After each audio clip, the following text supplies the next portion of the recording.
Nous sommes donc le groupe nommé l'Ange Puissant, qui est constitué du frère Gangou, que je suis, de la sœur Karine Belinga, de la sœur Hélène Mekongo et du frère Dionedor. Notre étude s'est portée sur le thème « L'épanouissement de la femme dans l'église locale ». Ce thème très passionnant nous a poussé de faire des recherches profondes en consultant la Bible, qui est notre source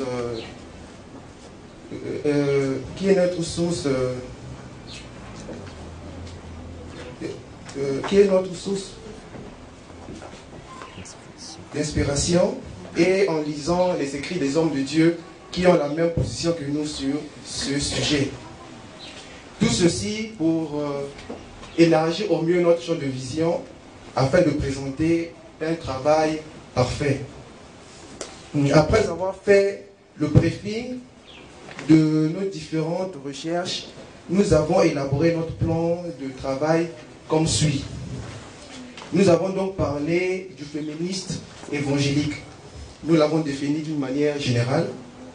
Nous sommes allés proprement dans notre contexte du sujet en ressortant les points principaux dans l'Ancien et Nouveau Testament. Au point 3, l'exégèse, où nous avons développé les thèmes, plutôt les parties comme le rôle de la femme dans l'Église, l'obéissance dans l'amour et la tenue de la femme dans l'Église.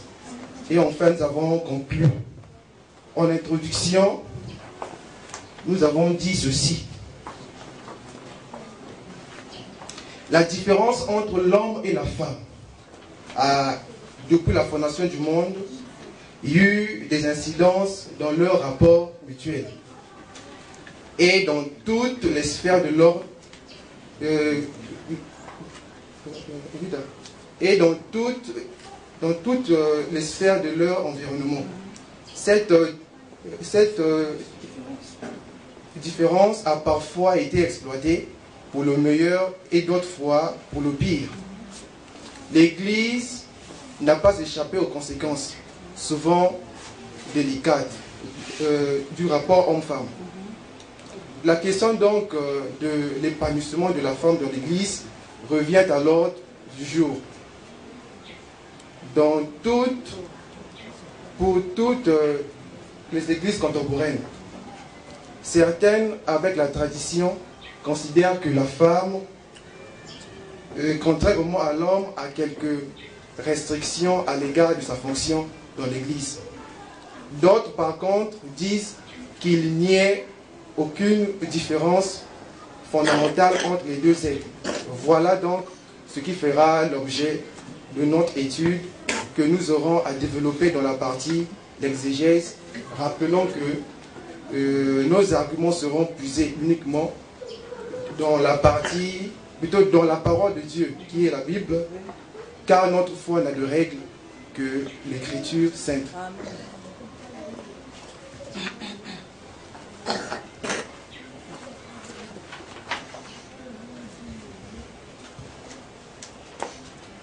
Que le Seigneur vous bénisse. Amen. Je veux dire, dans le féminisme évangélique, la définition générale, je crois. Le féminisme évangélique, contrairement au féminisme libéral, conserve sa foi dans l'écriture seule. Cependant, le féminisme évangélique rejette la primauté masculine et la soumission féminine dans l'ordre économique de la famille et de l'Église. Ce féminisme en appelle à une relation égalitaire et une soumission mutuelle des deux sexes. Des progressistes considèrent que la position conservatrice et diminutive et méprisante à l'endroit de la femme et de l'Église, ainsi que l'image de Dieu, a besoin de l'égalité ontologique et économique des deux êtres pour être conforme à l'écriture sainte. Les progressistes encouragent donc les femmes à participer aux mêmes fonctions que les hommes dans l'Église, sans restriction. Ils ont un priori exclusif, c'est-à-dire que puisque la femme n'est nulle part exclue des offices de l'Église, elle y est donc incluse, s'il vous plaît.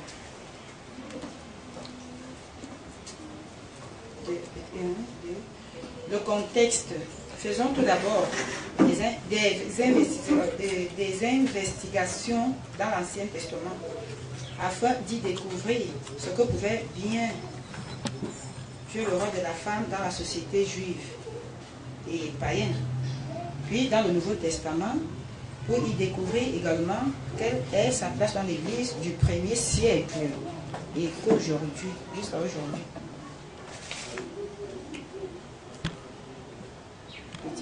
Dans l'Ancien Testament, la femme a été créée à l'image de Dieu comme l'homme.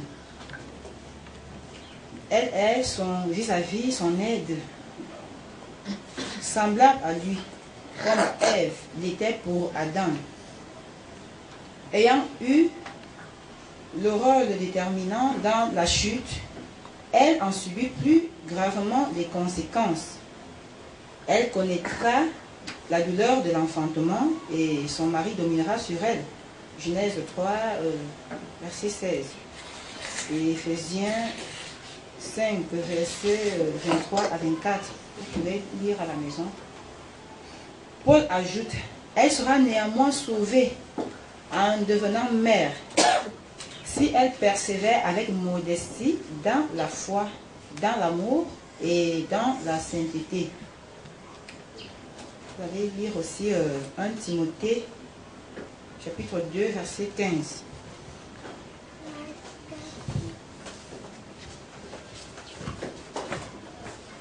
Excusez-moi. Bon, la maternité qui produit le salut de la femme et de l'homme nous paraît être celle de la Vierge Marie. Par la chute d'une femme, la race a été perdue et par l'enfantement d'une autre, elle a été sauvée. La position de la femme, selon le Premier Testament, était bien supérieure à celle que lui reconnaissaient les nations païennes environnantes. Elle jouissait de liberté plus grande, ses activités étaient plus variées et plus importantes. Sa situation sociale, beaucoup plus élevée et respectée. Les enfants devaient honorer également leur père et leur mère. Exode 20, verset 12. Vous allez lire Éphésiens aussi, 6, verset 3. Déjà, dans les familles des patriarches, des femmes telles que Sarah, qui est citée par l'apôtre Pierre comme une épouse modèle, est à notre avis un modèle à suivre pour les femmes de tous les temps. Quelles que soient les cultures, les modes de vie, l'amour et le respect sont intemporels. Rebecca, Rachel jouaient un rôle éminent parfois, s'il vous plaît, prépondérant. C'est par ces femmes que le peuple d'Israël existe. Marie, prophétesse et poète, fut frappée par Dieu parce qu'elle jalousait Moïse, son frère. Vous le lirez en Nombre 12, verset 10. Exode 6, 15, verset 1 à 21. Déborah était, elle aussi, prophétesse et poète. Et cette dernière conduisait même l'armée à la victoire. Vous le lirez à Juges 4, verset 5. Anne, mère, était une belle. Anne, mère de Samson,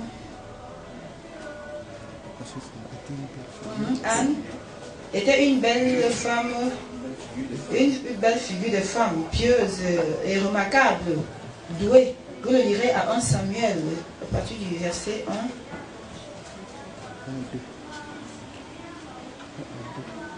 À partir du 1 Samuel 1, verset 1 à 2. Hulda était aussi une prophétesse écoutée. 2 Chroniques 34 à 22.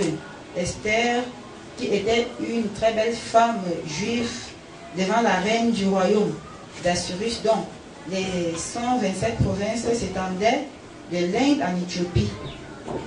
Le triste exemple de Jézabel et d'Athalie montre aussi à quel point pouvait être le pouvoir et l'influence d'une femme en Israël.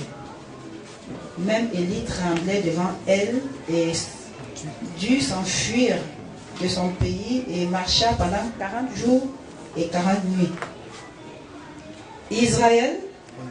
En Israël, la femme pouvait hériter en l'absence d'un frère capable de succéder à son père. Vous le lirez en Nombre 27, au premier verset jusqu'au verset 8. Pourtant, dans ce cas, elle ne devait pas se marier en dehors de sa tribu. Vous le lirez aussi à Nombre 36, verset 6 à 9. L'activité de la femme touchait toute la vie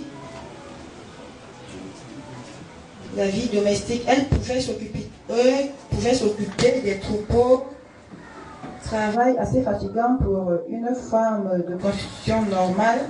Vous le direz aussi en Genèse 29, au verset 6. Exode 2, verset 16.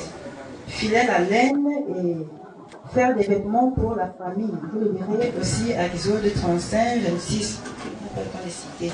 Proverbe 31, verset 19. 1 Samuel 2, verset 19. Tisser et coudre de façon à augmenter le revenu du foyer et à aider ceux qui étaient dans la pauvreté. Proverbe 31 aussi, verset 13 à 24. À l'exemple de Dorcas, vous le lirez dans Acte 9, verset 36 à 41. On la voyait puiser de l'eau. Jean 4, verset 7, s'il vous plaît. Moudre le grain nécessaire au pain quotidien. Matthieu 24, 41. Pétrir la pâte.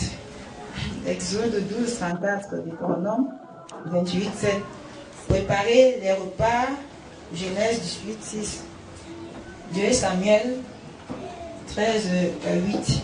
Élever et instruire les enfants. Proverbe 31, 27, 1 Timothée 5, verset 4. Verset 14, s'il vous plaît.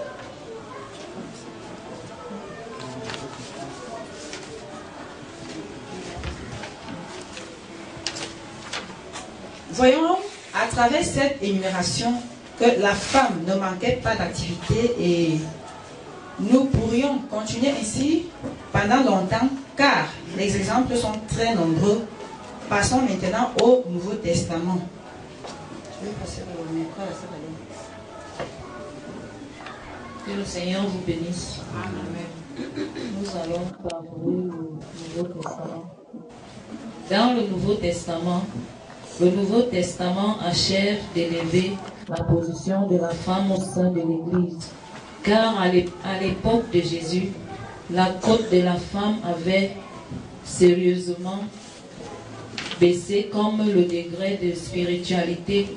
C'est pourquoi Marie dit que le Seigneur a jeté les yeux sur sa bassesse et que désormais toutes les générations la diront bienheureuse, sans pour autant la diviniser.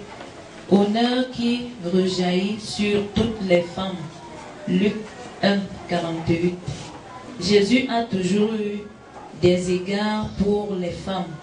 Marthe et Marie le recevaient dans leur maison Vous le lirez dans Luc 10, 38 à 39. Il avait délivré Marie de Magdala des 7 démons. Jeanne, femme de Chuza, intendant d'Hérode. Le tétrarque et Suzanne, dont on ne sait rien, femmes qui savaient utiliser leur fortune au service du Seigneur. Luc 8, 2, 3. Il a pardonné et sauvé les pécheresses de Luc. Luc 7, 37, 50. Des femmes l'ont servi et accompagné jusqu'au calvaire. Matthieu 27, 55 à 56.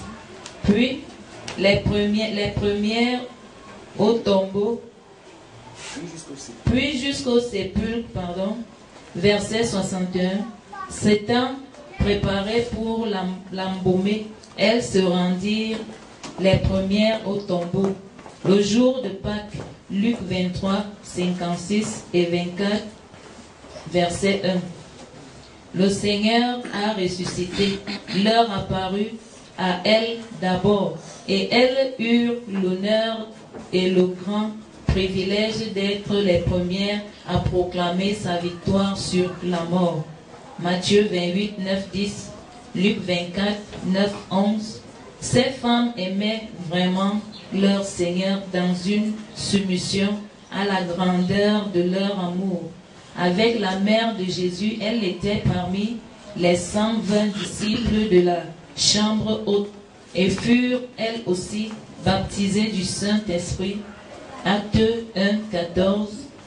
On trouve aussi partout des femmes parmi les premières converties. Acte 8, 12, 9. Acte 8, 12. Acte 9, 2. Et Acte 16, 40.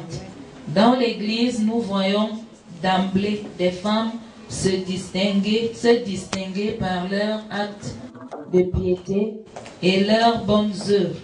Dorcas, Acte 9, 36. Marie, la mère de Jean-Marc, Acte 12, 12. Lydie, Acte 16, 14. Priscille, Acte 18, 26. Les filles de Philippe qui prophétisaient, Acte 21, 8 à 9.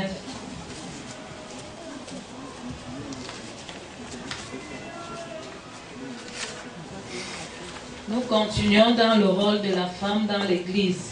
L'apôtre Paul ne reconnaissait pas à la femme le ministère de l'enseignement ni de la direction d'Église, réservé à l'homme selon 1 Timothée 2, 11 à 12, 1 Corinthiens 14, 33 à 35, mais en précisant l'attitude qui convient, il parle de la femme qui prie ou qui prophétise dans l'Église. 1 Corinthiens 11, 5 à 14. 1 Corinthiens 3, verset 4. Sans d'enseignement par le mot édifié,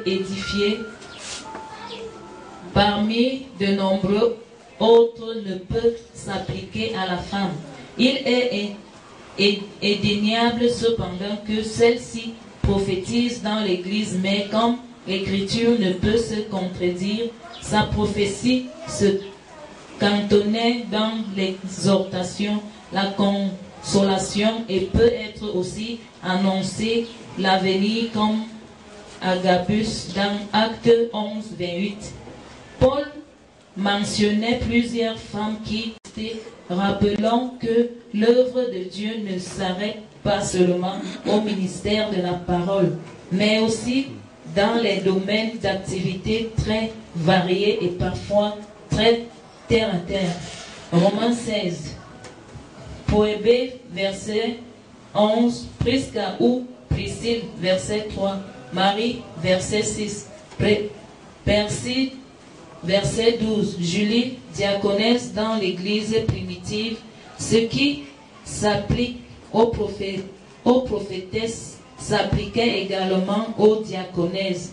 Philippiens 4, verset 3, Romains 16, 1 à 2, 1 Timothée 3, 11, et des veuves mises sur un certain rôle, chargées de toutes sortes d'œuvres d'assistance. 1 Timothée 5, 9 à 10. Les femmes d'expérience devaient avoir à cœur d'instruire les jeunes femmes. Tite 2, 3 à 5. En ce qui concerne l'enseignement des enfants, il n'y a aucune directive de donner à l'Église si ce n'est l'exhortation donnée par Paul aux Éphésiens 6, verset 1, et aux Colossiens 3, verset 20, relative à l'obéissance des enfants due aux parents. Rien ne s'oppose dans l'Écriture à ce que la femme enseigne les enfants dans le cadre de l'Église, tant que les enfants ne sont pas devenus des hommes. En effet, la femme ne peut enseigner les hommes. Cela sera expliqué dans notre étude. Jésus n'a jamais envoyé de femmes prêcher l'Évangile, comme il n'a pas non plus choisi d'apôtres féminins. Certains commentateurs invoquent le caractère nationaliste et misogyne des Juifs de l'époque de Jésus pour expliquer ce fait, car la parole des femmes était peu crédible à ce moment-là. Cela est vrai. Cependant, selon l'interprétation qu'en ont fait ceux qui prônent le ministère féminin dans l'Église au sens strict du terme, qu'en Christ, il n'y a plus ni homme ni femme. Galates 3, 28. Il n'y a pas eu un autant de femmes apôtres dans l'Église du 1er siècle. Pas plus qu'il n'y a eu d'écrits féminins dans le Nouveau Testament. Notre position en Christ se situe sur le plan du salut, où il n'y a plus d'effectifs, où il n'y a plus effectivement ni homme ni femme. Galates 3, 28. Et non sur celui de l'Église et qu'au ciel, cette distinction n'existera plus. Matthieu 22, 30. Car pour le moment, nous ne sommes pas encore en pleine possession de notre salut. Pierre parle d'un salut qui est prêt à être révélé lorsque Christ réunira toutes choses avec lui. Là seulement, il n'y aura plus distinction pour le moment. Nous sommes sur la terre et nous vivons, les hommes et des femmes, à l'intérieur du corps de Christ, qui est l'Église, où existent et coexistent des différences, des pauvres et des riches, des forts et des faibles, des beaux et des moins beaux, des intellectuels et des manuels, des bien portants et des malades, récidivistes, etc. Cela étant dit, nous sommes tous les uns et les autres membres du corps de Christ et recevons tous un don de l'Esprit pour son utilité commune. Colossiens 12, 7. Il s'agit pour la femme comme pour les hommes de se mettre totalement à la disposition de celui qui les a rachetés à un grand prix et de découvrir le don et les œuvres préparées à l'avance par Dieu. Éphésiens 2, 10. Par lesquelles elles pourront le mieux glorifier sur leur Sauveur. Cependant, pour ceux qui se découvrent une vocation au sein de l'Église, cette vocation ne sera vraie que dans la mesure où elle ne contredit pas les saintes doctrines de Jésus-Christ. Dans le cas contraire, elle ne peut venir que d'une volonté charnelle. Et charnel tout ce qui n'est pas ordonné par l'Esprit Saint. La chair est capable de faire des choses formidables, mais c'est dommage pour elle. Elle a été crucifiée avec Christ et tout ce qui vient d'elle, le mal bien évidemment, mais surtout le bien qu'elle puisse faire, Dieu ne veut pas. Elle lui est en abomination. Elle a fait mourir son fils bien-aimé sur la croix, l'ignoble croix. Pour une femme, il existe beaucoup d'autres moyens de collaborer, de combattre pour l'évangile, comme par exemple exercer de l'hospitalité, visiter les malades et les prisonniers, nettoyer le temple, préparer et servir le repas du Seigneur, enseigner les enfants, prier avec persévérance dans le secret pour le réveil de l'Église. La liste n'est pas exhaustive. Relisons attentivement ce qui a été déjà dit plus haut. Nos très chères sœurs bien-aimées, vous avez beaucoup à faire dans l'Église de Jésus-Christ, mais vous ne pouvez pas y enseigner. Le Saint-Esprit, conformément aux divines, ne vous attribue pas ce don. 1 Timothée 2:11. Que le Seigneur bénisse. Amen. Nous allons lire la tenue de la femme dans l'Église. Tenue relative aux vêtements, à la coiffure, mais aussi à l'attitude de l'âme et de l'esprit véhiculée par le corps qui traduit l'expression du visage et des yeux reflétant les sentiments du cœur.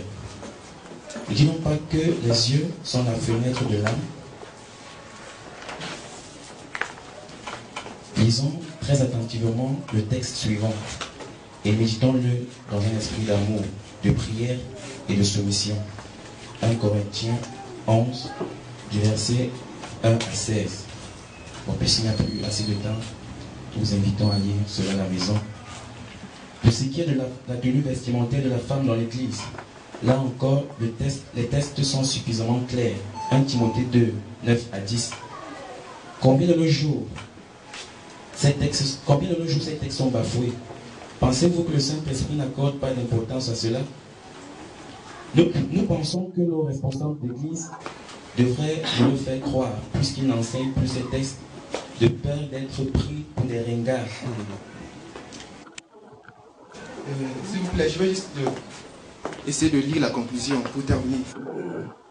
Au regard de ce qui précède, pendant le service terrestre de Jésus, il était accompagné entre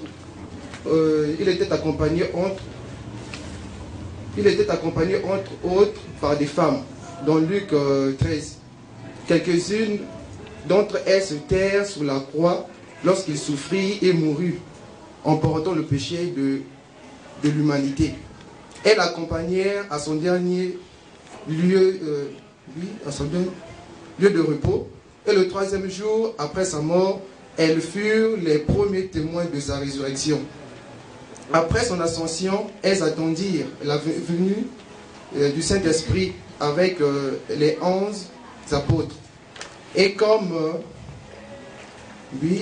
ces derniers réalisèrent la nouvelle naissance par le Saint-Esprit, dans l'acte des apôtres, ce sont surtout Tabitha, Lydie et Priscille qui sont devenus exemplaires pour le service de la femme dans l'Église en vue de son épanouissement. Tabitha, je vais citer, moi je conclue une bonne fois, comme on n'a pas assez de temps. Nous constatons donc ces femmes régénérées ont pris conscience dans des grandes tâches à accomplir dans la maison et dans l'église pour leur édification. Aujourd'hui aussi, elles peuvent s'engager dans ce sens, dans l'assemblée des saints. Il leur est permis de prier, de prophétiser, selon 1 Corinthiens 11. Mais le Nouveau Testament ne tait non plus des limites à leur service. Mais pourquoi la femme recherche-t-elle des services que le Seigneur n'a pas prévus pour elle?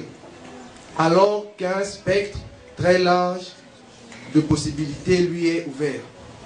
Chers frères et sœurs, nous vous remercions donc de votre aimable attention. Vos remarques et critiques seront des bienvenues. Et nous promettons d'en faire bon usage. Que le Seigneur vous bénisse. Amen. Est-ce qu'on peut acclamer pour le groupe?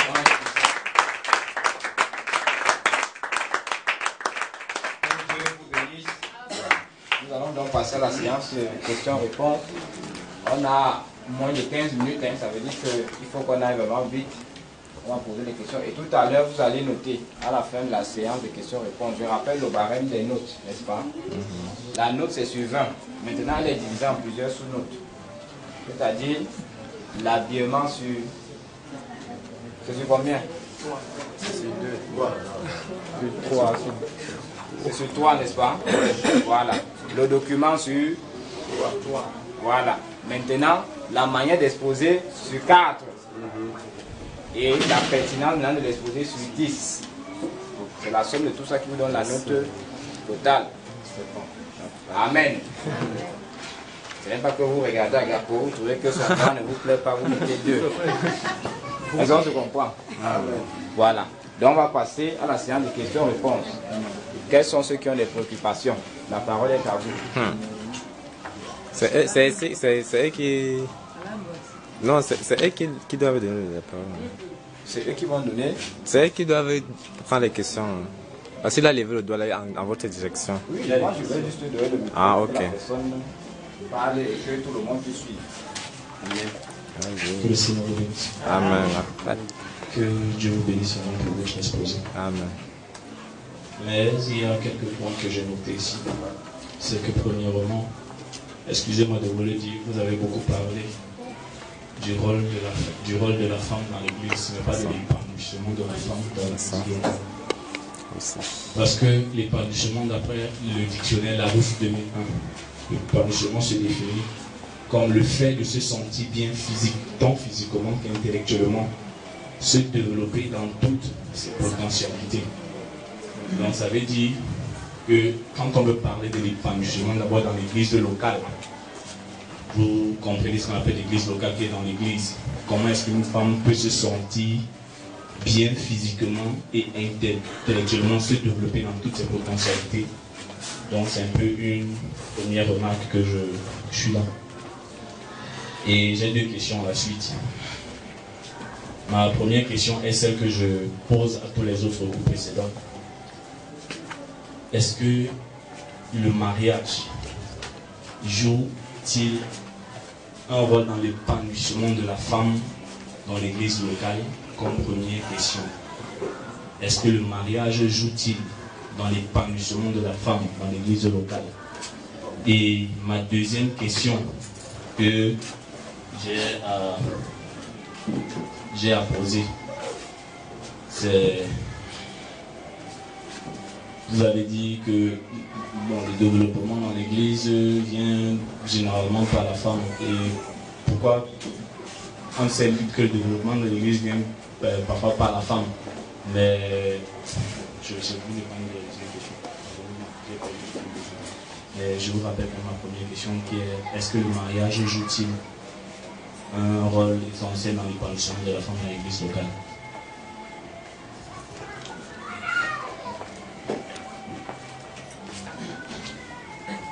Que le Seigneur bénisse, amen. Tu as dit l'épanouissement selon le dictionnaire Larousse 2001. J'ai retenu 3 mots. Physiquement, intellectuellement, se développer. Je vais prendre d'abord intellectuellement.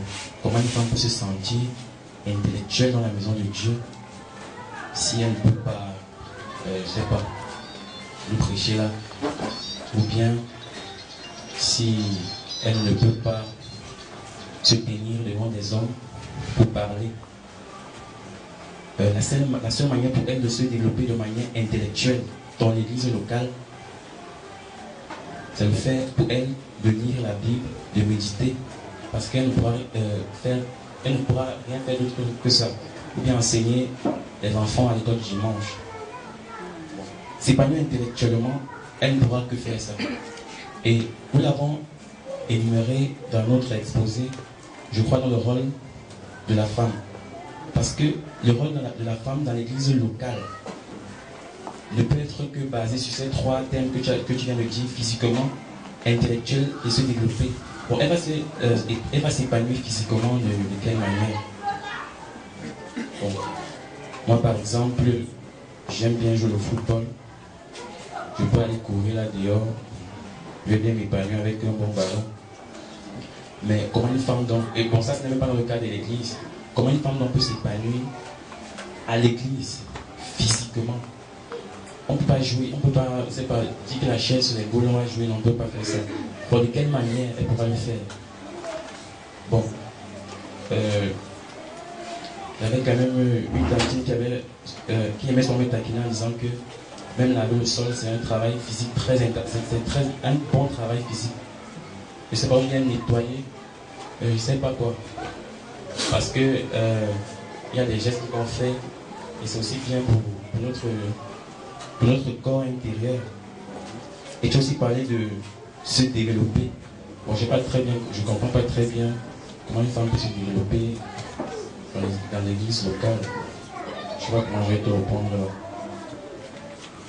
Je ne sais pas si elle doit se développer, je ne sais pas, en prêchant l'évangile, ou bien, pour moi, la seule manière d'une femme de se développer dans une église locale, c'est d'être assez mûr dans les Écritures, simplement. Voilà, est-ce qu'on peut prendre une autre question? Il y a 4 questions. 5, 6, 7, 8, 9, 10, 11, 12. Waouh, c'est le festival, hein? Bon, on prend placer là, on prend Nérode, puis on prend Maman Chantal, puis Maman Noti. C'est un bénis. Avant que je pose des questions, j'ai des remarques. Bon, on dit il y a le contenu et le contenant. Le contenant est appréciable. La forme, mais il y a le fond qui est intéressant. Bon, nous parlons de l'épanouissement de la femme dans l'église locale. Quand on regarde le fond, en réalité, le développement que vous avez fait, si je peux utiliser l'expression, est hors sujet. Pourtant, la forme est très bien. Il y a l'enveloppe, il y a, je vois, vous voyez un peu, c'est super bien. La tenue, c'est super bien. Mais le fond, c'est hors jeu. Pourquoi? Parce qu'on parle de l'épanouissement de la femme dans l'église. Vous avez évoqué par exemple, je le dis pourquoi. Vous avez dit, Marie a été frappée, je crois, dans l'Ancien Testament, comme la sœur disait, elle a été frappée. Vous avez sorti la citation. Vous avez encore dit que Dorcas a puisé de l'eau. Vous avez sorti la citation. La référence biblique. Vous avez encore dit que, bon, il y a une expression que moi je n'ai vraiment pas compris. Comme le temps nous est imparti, je ne peux pas poser la question. Il est question des égalités ontologiques dans l'épanouissement. Moi je ne comprends pas cette expression-là. Bon, maintenant, je vais donc poser la question claire pour qu'on comprenne. Parce que le frère a donné la définition de l'épanouissement. Nous savons en fait ce que c'est déjà. Bon, la question, nous vivons maintenant, aujourd'hui, le jour, la journée du 8 mars. Maintenant, parlons-en de l'épanouissement. Est-ce que à l'église, au sein de la femme, ne portant pas le tissu de 8 mars, est épanouie, pourtant dans son cœur, elle veut y porter? Ça, c'est un cas pratique. Bon, maintenant, je prends donc un autre exemple. Parce que quand on parle de l'épanouissement, en réalité, nous, ici, en tant que chrétiens, on doit en réalité ressortir l'épanouissement dans le contexte de la vie chrétienne. Quand on dit elle ne prêche pas, elle est épanouie. Il faut qu'on ressorte un peu ces éléments de l'épanouissement. C'est un peu ce que je pose comme question. Bon, maintenant, par rapport au 8 mars d'aujourd'hui, la sœur là, qui est là à l'église, si elle ne porte pas le 8 mars là, est-ce qu'elle est épanouie ou elle n'est pas épanouie? Voilà une simple question pratique que je pose. Merci beaucoup, mon frère Francis, pour ta question. Pour votre question, excusez-moi. Je veux dire, que en ce qui concerne l'habit, et c'est pas l'uniforme, c'est là. Pour moi, je me dis que la femme, ce qui fait son épanouissement et son obéissance à la parole de Dieu. Donc, que ce soit à l'église ou à la maison chez elle, elle doit obéir à la parole de Dieu. Et puis, obéir à la parole de Dieu, c'est quoi? C'est honorer son mari, faire toutes les tâches domestiques, être soumise à ce dernier. Et en ce qui concerne disons, le service de la femme, c'est-à-dire les femmes, la prédication, je dirais que nous l'avons cité dans notre rapport en disant que la femme ne doit pas prêcher. Si elle se sentait poussée ou bien si elle se sentait conduite à prêcher, cela ne serait que,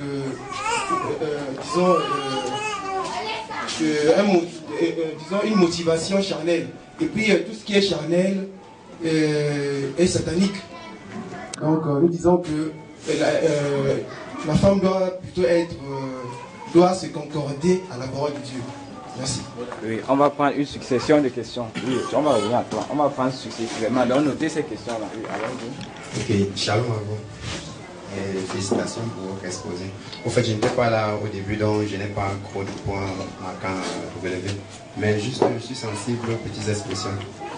On vous a posé une question tout à l'heure, vous avez dit, vous ne voyez pas en quoi consiste l'épanouissement dans le domaine intellectuel de la femme dans l'église. Si ce n'est de lire la parole et de la méditer. Bon, moi j'ai un petit truc à mentionner ici. La parole nous enseigne ici qu'une femme doit être créative dans le sein de l'assemblée locale. Et qui parle de créativité fait office d'intellectualisme. Il faut l'esprit de discernement, de réflexion, de méthode. Au fait, donc si vous dites au fait que l'épanouissement de la femme dans le domaine intellectuel est exclu ou alors réservé essentiellement dans la méditation de la parole, alors vous faites des femmes un peu du genre, quand elles finissent de lire, elles font quoi? Un peu ça. Bon, maintenant, l'épanouissement dans le domaine physique, vous avez dit, bon, laver le sol, vous aimez le foot, les sœurs, bon, vous ne savez pas en quoi elles peuvent s'épanouir. Moi, je trouve que l'église a toute une panoplie d'activités. Du genre, les veillées chez une sœur qui est en difficulté et tout le reste. Donc, une sœur bongée, un deuxième, c'est ça, qui est en deux volets. Oui, il faut qu'on prenne les autres questions. C'est une question qui fait 10 minutes. Tu vois que faire, on a passé le temps. Résumer les questions, poser directement la question. Je n'ai même pas de questions à poser, je veux seulement vous féliciter. Je sais que ce que je faisais à terre, ça a duré. Mais le peu qui est sorti, c'est bon. On ne peut pas, quand on fait un devoir, on fait les erreurs. Donc, je vous dis, c'est bon. Même s'il n'y a pas eu, ça n'a pas été comme il fallait, mais c'est bon, ça va. Moi, je trouve ça. Que Dieu bénisse à la Encore les questions. Je félicite les gens. Ce n'est pas une question, c'est juste un constat et un petit conseil. Le thème, c'était encore quoi? L'ange puissant. Non, l'épanouissement. L'épanouissement de la femme dans l'église locale. D'accord, merci. Bon, déjà, je félicite votre tenue. Et j'ai aussi beaucoup aimé l'entrée en matière de la prière et le petit cantique. Oui, bon. Mais j'ai constaté que vous avez épuisé toutes vos minutes dans la lecture. Donc, il faudra faire mieux la prochaine fois. Merci.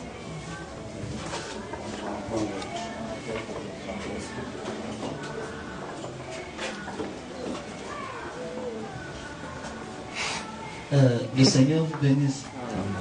Je ne sais pas si je...